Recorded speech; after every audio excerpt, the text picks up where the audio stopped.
Hello दोस्तों, बॉलीवुड विशाल में आपका स्वागत है। आज मैं एक्सप्लेन करने जा रहा हूँ 1962 में आई फिल्म ईगा को। मूवी के शुरुआत में हम सारा नाम की लड़की को देखते हैं जो मॉल से कुछ कपड़े खरीद रही होती है। जिसके बाद सारा अपने कार में बैठकर घर की तरफ निकल जाती है। तभी रास्ते में अचानक से एक आदिवासी लड़का आ जाता है जिसका नाम ईगा होता है। सारा उसे देख घबरा कर कार वहीं पर रोक देती है और वहीं पर बेहोश हो जाती है। ईगा उसे देख कंफ्यूज होने लगता है क्योंकि आज से पहले उसने इतनी मॉडर्न लड़की कभी नहीं देखी थी। वो उसे छूने की कोशिश करता है, तभी सारा की आंख खुल जाती है और वो डर के चिल्लाने लगती है। ठीक इसके थोड़ी देर बाद वहाँ सारा का बॉयफ्रेंड नेल्सन आ जाता है। ईगा उसे देख छुप जाता है। यहाँ सारा नेल्सन को सारी बातें बताता है। ये सुनने के बाद नेल्सन सारा को शांत कराता है और घर के लिए निकल जाता है। यहाँ सारा के फादर रॉबर्ट ने एक हाउस पार्टी रखी होती है। सारा अपने फादर को वो सारी इंसिडेंट बताती है। ये सुनने के बाद रॉबर्ट सारा से कहता है, तुम फिक्र मत करो, कल सुबह होते ही मैं वहाँ पर जाऊंगा।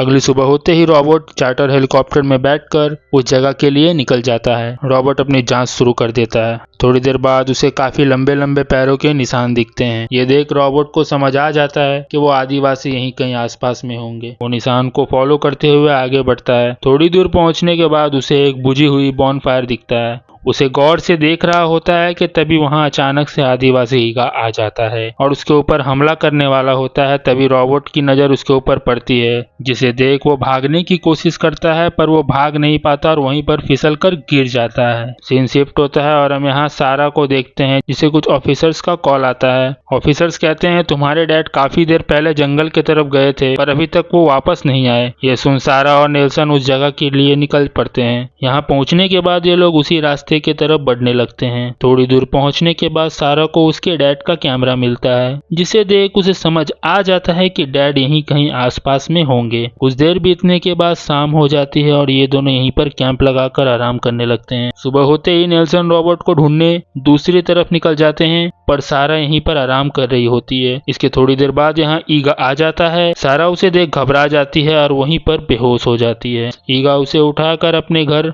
गुफा के तरफ लेकर चला जाता है। यहाँ हम रॉबर्ट को भी देखते हैं जिसे ईगा ने पहले से ही बंदी बनाकर रखा था। यहाँ सारा को होश आता है और वो अपने डैड को देखकर उससे पूछती है, आपको ज्यादा चोट तो नहीं आई? रॉबर्ट कहता है, नहीं बेटा, मुझे कुछ नहीं हुआ। ईगा इन लोगों की बातें सुन रहा होता है पर उसे कुछ समझ नहीं आ रहा था। ईगा सारा के करीब जाता है और उसके बॉडी से आ रहे परफ्यूम की स्मेल को सूंघने लगता है। यहाँ ईगा का किशमिश धीरे धीरे केला का रूप ले रहा था। सारा उसे रोककर उससे उसके फैमिली के बारे में पूछने लगता है। ईगा अपने लैंग्वेज में अपने फैमिली के बारे में बताने लगता है और वो अपने मरे हुए फैमिली का स्केलेटन दीवारों में सजाकर रखा होता है। ये देख सारा को समझ आ जाता है कि ईगा अपने फैमिली से कितना प्यार करता था। इसके बाद ईगा खाने के लिए सारा को थोड़ा मांस देता है। दूसरी तरफ नेल्सन सारा को पागलों की तरह सब तरफ ढूंढ रहा होता है। थोड़ी देर बाद रात होते ही ये तीनों सो जाते हैं। अगली सुबह होते ही ईगा शिकार के लिए निकल जाता है और यहाँ सारा अपने डैड का सेविंग कर रही होती है। थोड़ी देर बाद ईगा जब गुफा में आता है वो सेविंग करते हुए देख लेता है। ये देख ईगा को थोड़ा कंफ्यूजन होता है। उसे समझ नहीं आता कि सारा ये सब क्या कर रही है। सारा उसे देख उसके भी प्यार से सेविंग करने लगती है।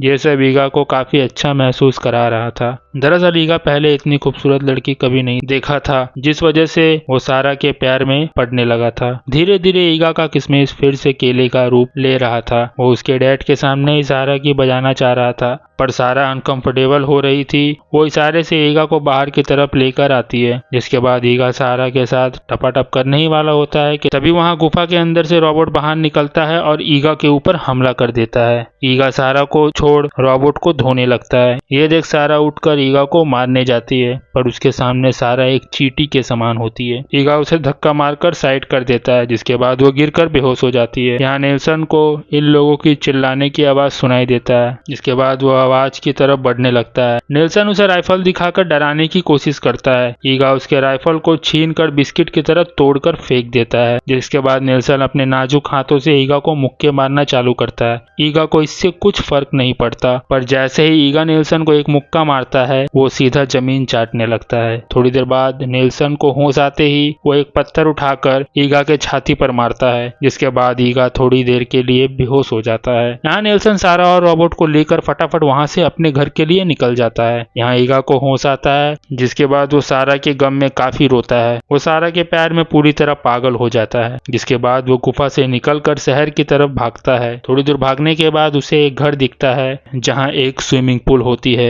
ईगा स्विमिंग पूल के पानी से कुल्ला करता है और थोड़ी मुंह के ऊपर पानी मारता है, जिसके बाद ईगा थोड़ा फ्रेश फील करने लगता है। पर तभी एक डॉग ईगा को देखकर भौंकने लगता है। ईगा कुत्ते की आवाज सुन छिप जाता है। जैसे तैसे ईगा वहां से भागता है और एक शोरूम के अंदर पहुंच जाता है। वहां लड़की का एक डमी पुतला देख उससे बात करने की कोशिश करता है, पर कोई जवाब न मिलने पर वो वहां से निकल जाता है। दूसरी तरफ रॉबर्ट, सारा और नेल्सन पार्टी के लिए रेडी हो रहे होते हैं। यहाँ सारा का मूड ऑफ होता है, उसे भी कहीं न कहीं ईगा से प्यार हो गया था। इधर ईगा एक रेस्टोरेंट में पहुंच जाता है जहां उसे खाने के लिए एक बड़ा सा मांस का टुकड़ा मिलता है। वो बिना कुछ सोचे उसे उठाकर खाने लगता है और वहां पर सब लोगों को डराकर वहां से भाग जाता है। यह देख रेस्टोरेंट के ऑनर ऑफिसर्स को ईगा के बारे में इन्फॉर्म कर देता है, जिसके बाद वो ऑफिसर्स ईगा को ढूंढने के लिए निकल जाता है। दूसरी तरफ ये तीनों अपनी पार्टी एंजॉय करते हैं, पर सारा का मन कहीं और ही होता है। सारा की डैड उससे उसकी चुप्पी की वजह पूछता है। सारा बहाना बनाते हुए कहती है, मेरा तबीयत ठीक नहीं है, आप लोग एंजॉय करो। यहाँ ईगा भागते भागते इन लोगों की पार्टी में पहुंच जाता है। ईगा को देख यहाँ के सारे लोग घबरा जाते हैं। ईगा सारा की तरफ बढ़ता है, पर तभी बीच में नेल्सन उसे रोकने के लिए आ जाता है। नेल्सन उसे रोकने की कोशिश करता है, पर ईगा काफी ताकतवर होने की वजह से उन सबको धक्का मारकर साइड कर देता है। ईगा उसे उठाकर अपने साथ लेकर जाने ही वाला होता है कि तभी वहाँ पर कुछ ऑफिसर्स आ जाते हैं और ईगा के ऊपर गन तान देते हैं। ये देख ईगा को काफी गुस्सा आता है और वो स्विमिंग पूल की सीढ़ी उखाड़कर ऑफिसर्स के ऊपर फेंकने वाला होता है, पर तभी ऑफिसर्स ईगा को शूट कर देता है, जिसके बाद ईगा घायल होकर पानी में गिर जाता है और उसकी वहीं पर मौत हो जाती है। ये देखने के बाद सारा बहुत ज्यादा दुखी हो जाती है, क्योंकि सारा ईगा से प्यार करने लगी थी और वो उसे एक बेहतर इंसान बनाना चाहती थी। इसी सीन के साथ ये कहानी यहीं पर समाप्त हो जाती है। स्टोरी आपको कैसी लगी कमेंट में जरूर बताएं और इसी तरह की और भी कहानी सुनने के लिए हमारे चैनल को लाइक, शेयर और सब्सक्राइब करें। तब तक के लिए bye bye and take care.